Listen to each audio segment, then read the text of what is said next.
अपने शताब्दी वर्ष में प्रवेश कर चुका राष्ट्रीय स्वयंसेवक संघ मौजूदा नई पीढ़ी के लिए महज भाजपा का पैतृक संगठन है, परंतु संघ की पहचान केवल यही तक सीमित नहीं है।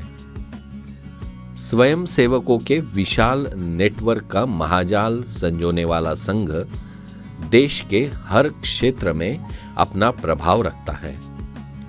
इसलिए संघ से न्योता मिलने के बाद तमाम विरोधों के बावजूद पूर्व राष्ट्रपति प्रणब मुखर्जी संघ के कार्यक्रम में शिरकत करने नागपुर पहुंचे थे।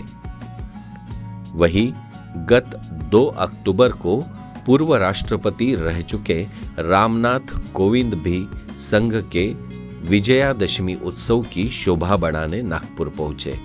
यहां पहुंचने के बाद ये दोनों महानुभाव अपनी नागपुर यात्रा में नागपुर के शुक्रवारी इलाके में स्थित और संघ के संस्थापक डॉक्टर केशव बलिराम हेडगेवार के आवास पर पहुंचे थे।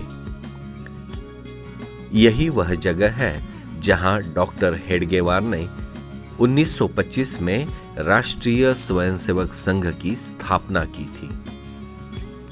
1926 तक काफी स्वयंसेवक संगठनों के प्रयास किए, कम से कम 5 प्रयास किए। महत्व का प्रयास सबसे पहले वर्धा में हुआ, फिर 1920 में इंडियन नेशनल कांग्रेस के अधिवेशन में स्वयंसेवक मंडल का जन्म हुआ। डॉक्टर जी उसके प्रमुख थे और 1200 गणवेशधारी स्वयंसेवक 1920 के इंडियन नेशनल कांग्रेस के अधिवेशन में थे। यह गणवेश 1942 तक यानी 22 साल 20 के बाद में चलते आया। 5 में आज जिसको हम आरएसएस बोलते हैं, तो विजयादशमी में उसका प्रारंभ हुआ, किंतु उस समय भी उसका नाम राष्ट्रीय स्वयंसेवक संघ नहीं था। 1 साल के बाद में राष्ट्रीय स्वयंसेवक यह नाम इस संस्था को दिया गया। तो संघ के आरएसएस नाम के पहले 3-4-5 नाम थे और अल्टीमेटली 1926 में आरएसएस फाइनल नाम हुआ। इसके बाद में 1936-1937 में महिलाओं के लिए जब संघ की बातचीत हुई तो वंदनीय मौशीबाई केलकर जी ने राष्ट्रीय सेविका समिति फॉर्म की।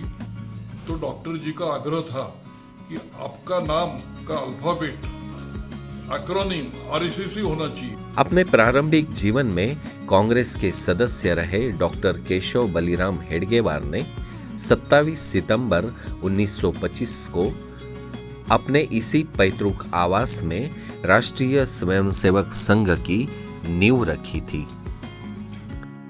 विजयादशमी के दिन उनके साथ विश्वनाथ केलकर, भाऊजी कावरे, ल वा परांजपे, रघुनाथराव बांडे, भैयाजी दाणी, बापू भेदी, अण्णा वैद्य, कृष्णराव मोहरील, नरहर पालेकर, दादाराव परमार्थ, अण्णाजी गायकवाड, देवघरे, बाबूराव तेलंग, तात्या तेलंग, बाळासाहेब आठल्ले, बालाजी हुद्दार और अण्णा सोहनी जैसे 17 स्वयंसेवकों ने इसी घर में राष्ट्र निर्माण का स्वप्न देखा था। सरकारेवाह बालाजी हुद्दार बने, जो बाद में स्पेन में गए और उनके फ्रीडम स्ट्रगल में जेल में भी गए।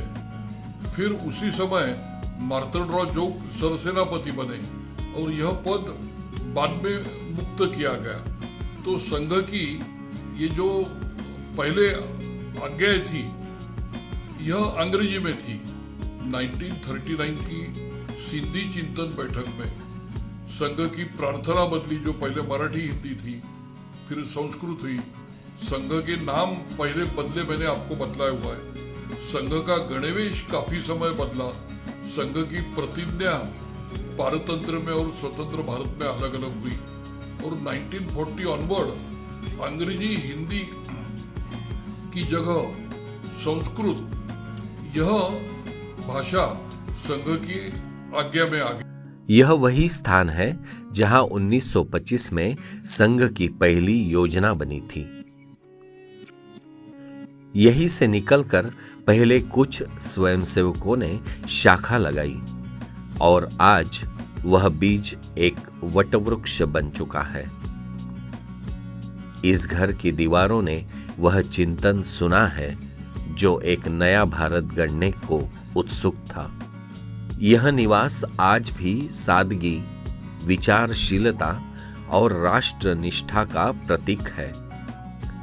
यह सिर्फ एक घर नहीं बल्कि एक विचार की जन्मस्थली है।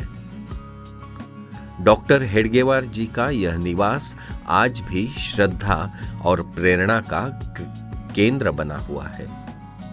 यह हमें स्मरण कराता है कि बड़ा परिवर्तन अक्सर छोटी जगहों से जन्म लेता है, जैसे गोमुख से गंगा का अविरल प्रवाह प्रकट होता है। ईंट गारे से बनी इसी निवास स्थान से डॉक्टर हेडगेवार ने भारत माता को सांस्कृतिक उच्च सिंहासन पर बैठाने का स्वप्न देखा था। आज उनका संगठन बीते 100 वर्षों में आई तमाम बाधाओं को पार कर वसुधैव कुटुंबकम की ओर आगे बढ़ रहा है।